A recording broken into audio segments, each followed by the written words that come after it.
Hey everyone, so I want to share with you the most common contingencies that are in a real estate agreement.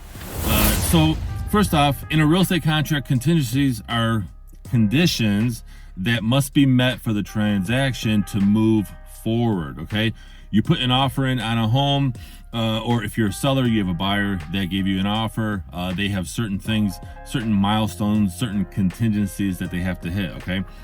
They protect both buyers and sellers by allowing the contract to be canceled or renegotiated if certain requirements are not satisfied. So here are the most common ones, okay? First one is a financing or mortgage contingency, okay? That allows the buyer to cancel the contract if they cannot secure a mortgage within a specified time frame. Typically, it's 3 to 5 days, although a buyer should be pre-approved before they place an offer on a home, okay? The second one is the home inspection contingency. So this gives the buyer the right to have the property professionally looked at. A home inspector comes out, hopefully they're reputable, and they will provide a report card of the property and say, you know what, there's some big things, there's some little things, it's up to you if you want to renegotiate at that point or just move forward knowing that you have to fix some things, okay? So the third one is appraisal contingency. Now, this protects the buyer if the home appraises for less than the purchase price. So what that means is, let's say a buyer offers a price of $350 and the appraisal comes in at $325. Well, you gotta figure out what to do next. You can renegotiate, or you pay the difference as a buyer, or you just walk away, okay? So appraisal contingency is the third one. Fourth one is the sale of buyer's home contingency. So this one makes the purchase contingent on the buyer selling their current home first.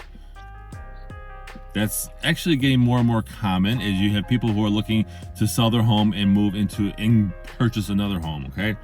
The fifth one is a title contingency. Now, this ensures the seller can deliver, okay, clear and marketable title for the property, free of liens or ownership disputes. Let's say the seller had some repair work done by a contractor and they didn't pay the contractor. So the contractor puts a lien on the property. Well, a title company will actually find that out. They should be able to find that out if they know what they're doing, okay? So that protects you. The title contingency protects you in that instance, okay, in that case. So sixth one is a HOA review contingency. If the home has an HOA or homeowners association, the buyer wants to review the bylaws, wants to review the documents, the budget that they have. Are there any assessments by the homeowners association? All right, the HOA review contingency just states that the home buyer will actually review those documents prior to moving forward, and you should be doing that, okay?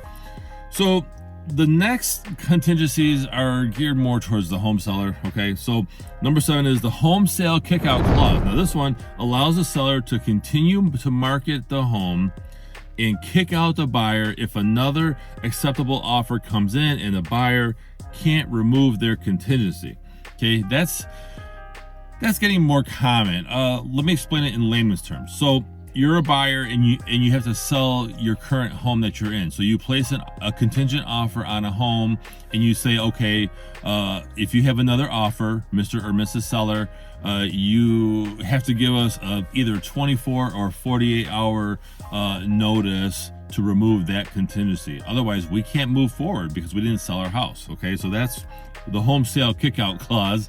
Okay, pretty interesting title here.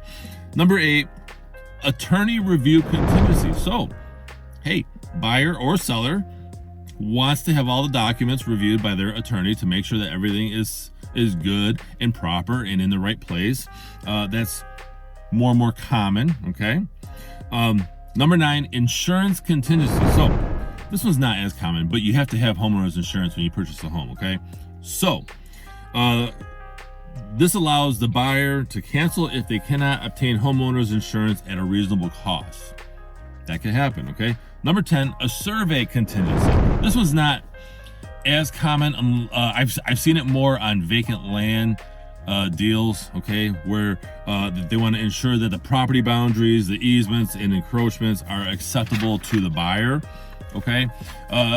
Again, more and more common on vacant land deals because it's not as obvious where the land ends. Even if they have stakes in the ground, I would always recommend getting the plot plan from the city or township and having a professional survey. If a survey was recently done, all right, 3 to 5 years, I would say, then you can ask the seller, hey, do you have that survey handy? Can you provide that to us?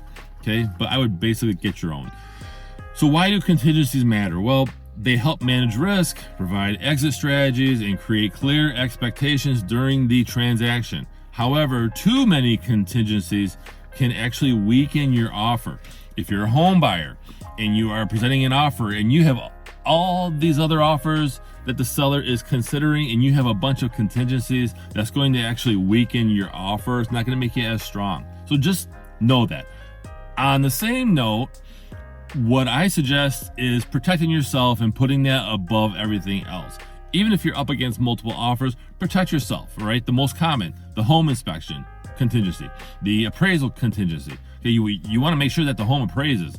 If you're putting a lot of money down and you plan on being in the house for decades, then it probably doesn't matter if it appraises lower, unless it's a dramatic amount. Okay, if it appraises for less than 50 grand under what you're offering, or that's something to consider.